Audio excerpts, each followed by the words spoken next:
Hi guys, 3H Pre-Apprenticeship, Coach Green Jean, and my trainer is Andrew and Omari. And we're here just opening up an 8-part series of our trip to your Bountiful Harvest family farm, where we had took part in a planting ritual. And it was an amazing time, so we wanted to make sure that we broke it up to you in segments so that you guys can get the essence of the impact that we had received when we were out there.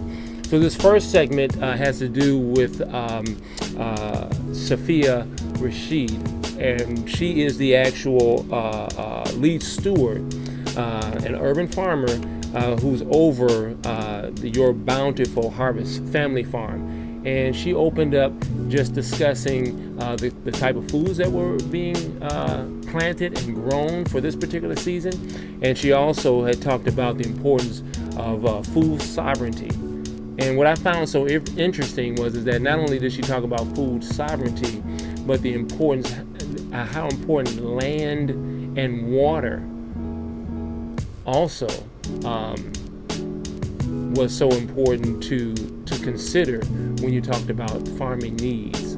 So we're going to let you go right there on this particular segment. We really hope you enjoy her presentation. Take care. So about 14 years I've been growing. I think been in business for about 6 years, most of it. So a little bit more advanced, if you will. The other thing that I guess I should say about your Bountiful Harvest, that we're doing something a little bit different this year. As you can see, we're doing a ritual that we've never done before. So you all are our inaugural participants in this, community in this. So we are definitely excited about that. And we're also growing fruits and vegetables that are from the African diaspora and I said African American South. So we're growing, some of the things that we're growing, I had to write them down because y'all know we got lots. But I had to write them down so I could remember. Callaloo, a goosey melon, a Kenyan melon. I have to ask my sister Beatrice what the melon name is again. Fish peppers, moringa tree, ground nuts from Bambata, black peanuts from North Carolina, Paul Robeson, tomatoes, white eggplant, Scotch bonnet peppers, okra, white velvet, butter beans, Burkina Faso beans, and Eritrean basil.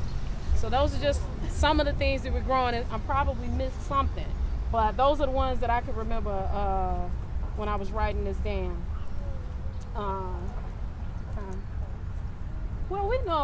And then we do have the typical stuff. Kamal's telling me about the typical stuff that we grow, like the collard greens are like a southern variety.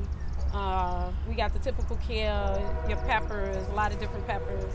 But that's not all. We got a lot more than this list on here right now. But that's just some of the ones that I could think of right off the top of my head that we're growing.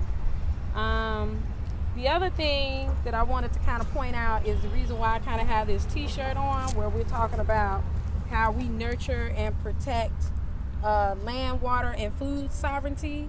This t-shirt, when I saw this, I had to have it because this really kind of sums up where we're evolving with us. We started out just kind of focusing on food sovereignty, but as you know, when you're working with food, you end up finding out that there's other areas that we need to be concerned about, besides just the things that's just typically going on in our community. But all of these things we actually need, right?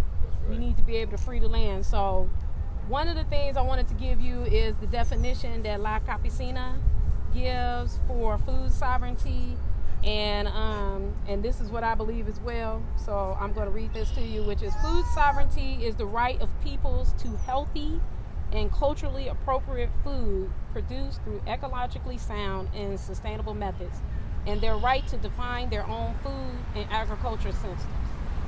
So that's really where we're at. We're trying to take back what is ours and reintroduce it to ourselves, really reawaken our cultural memory of the foods that we've eaten. We've noticed about how our health has been in our communities, and part of that is the foods that we are eating. Is this the food that's appropriate and nutrient dense for our bodies? We don't know. So I'm like, let's start reintroducing ourselves back to the foods on the continent and other places in the African diaspora.